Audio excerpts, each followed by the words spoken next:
नमस्कार। आज हम रॉबर्ट कियोसाकी की बहुत ही मशहूर और हाँ थोड़ी बहस छेड़ने वाली किताब रिच डैड पुअर डैड पर थोड़ी गहराई से बात करेंगे। जी। 1997 में आई थी ये किताब और दुनिया भर में इसने मतलब करोड़ों लोगों को पैसे के बारे में अलग तरह से सोचने पर मजबूर किया। बिल्कुल। इसका मकसद ही है पारंपरिक वित्तीय सोच को चैलेंज करना। तो देखते हैं इसमें क्या खास है। बिल्कुल। और देखिए, किताब की जो बुनियाद है वो असल में दो पिताओं की आप कह सकते हैं, बिल्कुल अलग सोच पर टिकी है। हाँ। एक तरफ है लेखक के अपने पिता, जिन्हें वो पुअर डैड कहते हैं। वो पढ़े लिखे थे, अच्छी नौकरी, तनख्वाह, पेंशन, इसी को वो सफलता मानते थे। सुरक्षित भविष्य वाली सोच। हाँ बिल्कुल। और दूसरी तरफ उनके दोस्त के पिता रिच डैड। उनकी औपचारिक शिक्षा शायद कम थी, पर उनका मानना था कि असली चीज है पैसे से पैसा बनाना। अच्छा। मतलब संपत्ति, जिसे एसेट्स कहते हैं, वो खड़ी करना ताकि पैसा आपके लिए काम करे, आप पैसे के लिए नहीं। सही। और यहीं से वो जो वित्तीय आजादी वाली बहस है ना, वो शुरू होती है।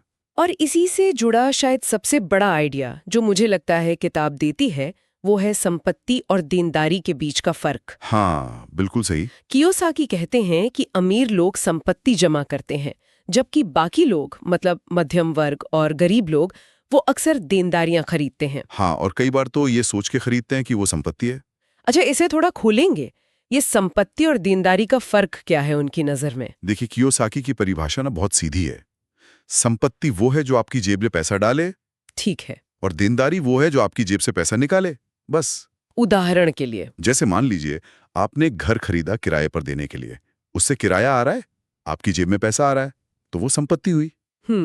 लेकिन अगर आपने रहने के लिए घर खरीदा, जिसकी आप किस्तें भर रहे हैं, टैक्स दे रहे हैं, रखरखाव पर खर्च कर रहे हैं, तो वो पैसा आपकी जेब से निकाल रहा है। हाँ। तो कियोसाकी के मुताबिक वो एक देनदारी है, भले ही शायद उसकी कीमत वक्त के साथ बढ़ रही हो, वो एक अलग बात है। अच्छा, मतलब जब तक वो जेब में पैसा न डाले तब तक वो देनदारी है। इसी तरह गाड़ी खरीदते ही कीमत कम, ऊपर से मेंटेनेंस का खर्चा, तो वो भी देनदारी है। ये बात तो मुझे लगता है बहुत से लोगों को चौंकाती होगी, खासकर ये वाली कि आपका घर संपत्ति नहीं है। बिल्कुल चौंकाती है। इंडिया में तो घर खरीदना मतलब जीवन का सबसे बड़ा लक्ष्य, सबसे बड़ा निवेश माना जाता है। सही कहा।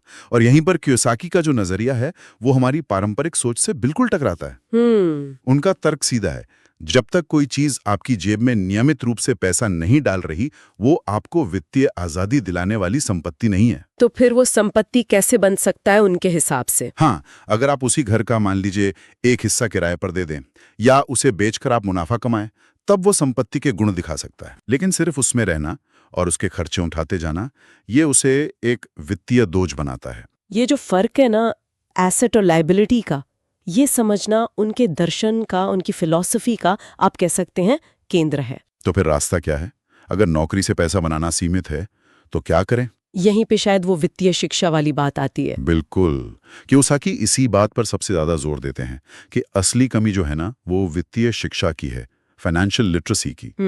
स्कूल हमें पढ़ना लिखना सिखाते हैं, कोई हुनर सिखाते हैं, अच्छी बात है, लेकिन पैसा कैसे काम करता है ये नहीं सिखाते। सही। वो कहते हैं कि अमीर बनने के लिए या वित्तीय रूप से साक्षर होने के लिए 4 चीजें समझनी बहुत जरूरी हैं। कौन सी 4 चीजें? पहला, अकाउंटिंग, मतलब आय व्यय का हिसाब रखना, समझना। ठीक है। दूसरा, निवेश, पैसे से पैसा कैसे बनाया जाए। ठीक है। तीसरा, बाजारों को समझना, मतलब डिमांड और सप्लाई का खेल कैसे चलता है। और चौथा, कानून, जैसे टैक्स के नियम क्या हैं, कंपनी बनाने के क्या फायदे नुकसान हैं। अच्छा, तो ये ज्ञान स्कूल में नहीं मिलता? नहीं मिलता है, ये हमें खुद ही सीखना पड़ता है, एक्टिवली। तो मतलब सिर्फ कमाना काफी नहीं है, उसे सही जगह लगाना, उसे बढ़ाना, ये ज्यादा जरूरी है। एग्जैक्टली। और इसी से जुड़ा उनका एक और दिलचस्प विचार है कि नौकरी सिर्फ पैसे के लिए नहीं करनी चाहिए, हाँ, बल्कि सीखने के लिए करनी चाहिए। हाँ, ये भी एक बड़ा पॉइंट है उनका। वो कहते हैं खासकर अपने करियर की शुरुआत में ऐसी नौकरी ढूंढिए जहां आप जरूरी स्किल सीख सकें। जैसे सेल्स, मार्केटिंग, मैनेजमेंट, लोगों से बात करना, कम्युनिकेशन। ये हुनर आपको आगे चलकर अपना बिजनेस खड़ा करने में या बेहतर निवेश करने में मदद करेंगे। अच्छा। पैसा तो ठीक है, वो तो आएगा ही, लेकिन असली कमाई वो स्किल्स हैं जो आपको पैसे बनाने की मशीन बना सकती हैं एक तरह से। लक्ष्य ये होना चाहिए कि आपकी जो संपत्ति है, आपके जो एसेट्स हैं, वो इतनी आय पैदा करने लगें कि आपको तनख्वाह के लिए नौकरी करने की जरूरत ही ना रहे। ये तो सुनने में बहुत अच्छा लगता है, और किताब की भाषा भी काफी सरल है, कहानी की तरह है, तो लोग जुड़ जाते हैं। हाँ, वो जुड़ाव तो है। लेकिन कुछ लोग इसकी आलोचना भी करते हैं, कहते हैं कि ये बातें थोड़ी किताबी हैं। असल जिंदगी में, खासकर भारत जैसे देश में, इन्हें लागू करना शायद उतना आसान नहीं। हाँ, ये आलोचना बिल्कुल होती है। इसमें कोई ठोस कदम या सबके लिए एक प्रैक्टिकल प्लान, उसकी थोड़ी कमी लगती है। ये बात काफी हद तक सही है। देखिए, ये किताब आपको मोटिवेट करती है, आपकी सोच बदल सकती है, पर ये हर किसी के लिए एक बना बनाया नक्शा, एक रोड मैप नहीं देती। कुछ आलोचक ये भी मानते हैं कि इसमें रिस्क को थोड़ा कम करके दिखाया गया है और जल्दी अमीर बनने का एक सपना सा बेचा गया है। हाँ। और ये भी सच है कि जिस अमेरिकी बाजार और समय 1997 में ये लिखी गई और आज का भारतीय माहौल, उसमें काफी फर्क है। तो क्या ये आज भी प्रासंगिक है? मेरे ख्याल से इसके जो मूल सिद्धांत हैं, जैसे संपत्ति और देनदारी का फर्क समझना, वित्तीय शिक्षा का महत्व जानना और पैसे को अपने लिए काम पर लगाना, ये सिद्धांत आज भी उतने ही प्रासंगिक है। हाँ, ये तो है। भली तरीके बदल गए हों, माहौल बदल गया हो। तो कुल मिला के देखें तो रिच डैड पुअर डैड एक सोच बदलने वाली किताब है। ये हमें नौकरी वाली जो एक सेफ सोच है, उससे बाहर निकालकर संपत्ति बनाने, एसेट क्रिएशन और वित्तीय स्वतंत्रता के बारे में सोचने पर मजबूर करती है। बिल्कुल। जरूरी नहीं कि हम इसकी हर बात से सहमत हों या उसे लागू कर पाएं, पर ये पैसे को देखने का एक अलग चश्मा जरूर देती है। निश्चित रूप से। और ये उन लोगों के लिए एक अच्छा शुरुआती बिंदु हो सकती है जो अपनी वित्तीय स्थिति को सच में सुधारना चाहते हैं, चाहे वो छात्र हों, नौकरी पेशा हों या अपना कुछ करने की सोच रहे हों। अब यहाँ एक सोचने वाली बात ये उठती है कि चलिए मान लिया पूरी किताब को फॉलो करना शायद मुश्किल लगे या प्रैक्टिकल न हो सबके लिए।